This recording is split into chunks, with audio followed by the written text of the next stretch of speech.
Hi, this is Robert Oncoy. I'm here to present to you the Week 5 welcome message. So you survived Week 4. Let's look ahead to what we'll do this week, the week where we have your ongoing assessments.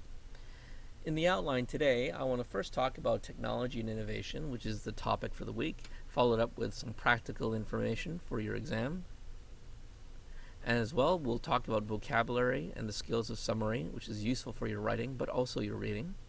The grammar points that we'll look at for the week, past perfect and will. And finally, I have something to say about your review section at the back of each unit in the student book, and finally about your essays that were from last week. Let's start with this week's topic.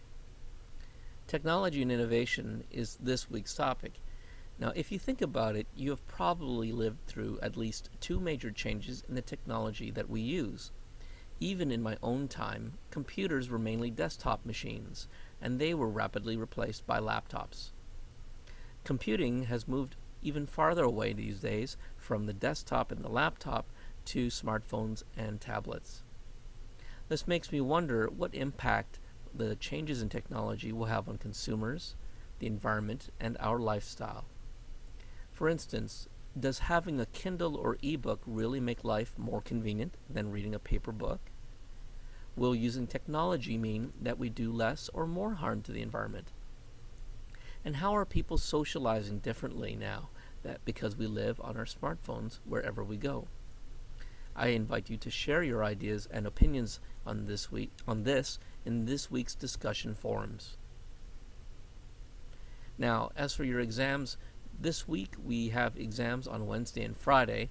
I encourage you to go to Blackboard announcements to stay up to date on what you need to do and where you need to go. So as I've just mentioned, our exams will be on Wednesday and Friday this week. Please note that we will have normal classes at 1 p.m. Please attend your classes at 1 p.m. However, your exams will start at 3:30 p.m. on both days. Writing and listening will be the first exams that you have on Wednesday, followed by reading and speaking on Friday. Okay, how are you going with your Google vocabulary sheets? Are they helping you memorize and learn the vocabulary? If not, I hope you have found a technique that works for you, whether it's online or old-fashioned book and paper. This week, we'll look at innovations and the changes that have happened in technology in the last few years. So, get ready to brainstorm and organize any new vocabulary you may have for transportation technology, online computing, and finally, medical innovations. This type of vocabulary may appear in your reading, speaking, and writing exams.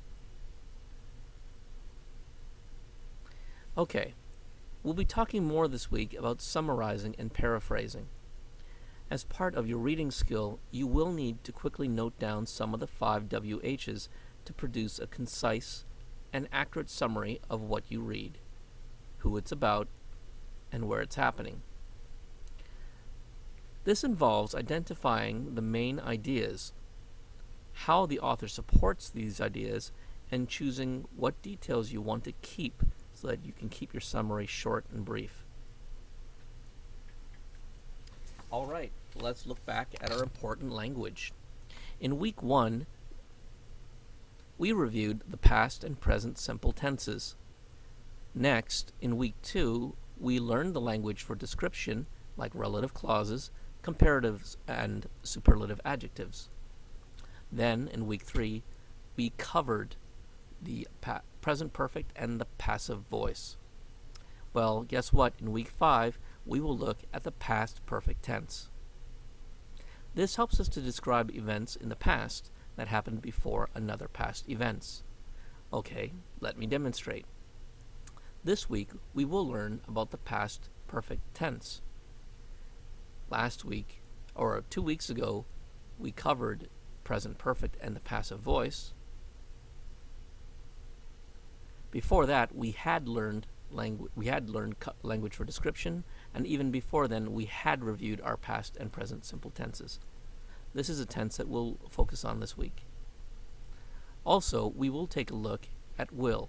Now, I'm sure you've used will plus verb to talk about future plans.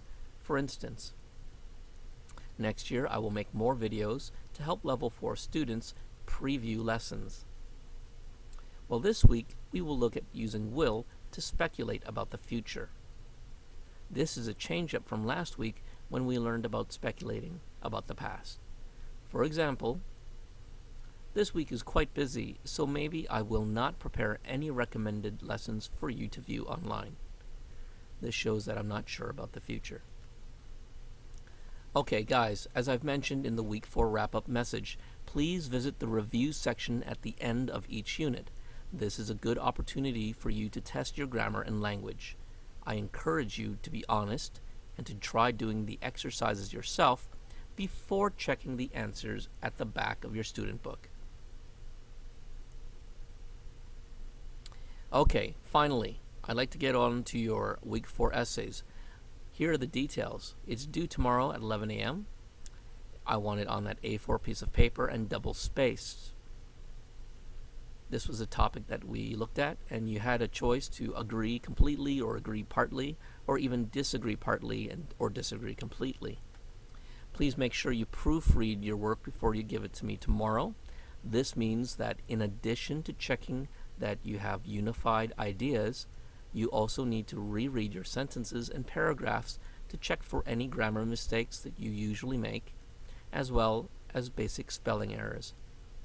Thank you very much for listening, and I hope you have a great week.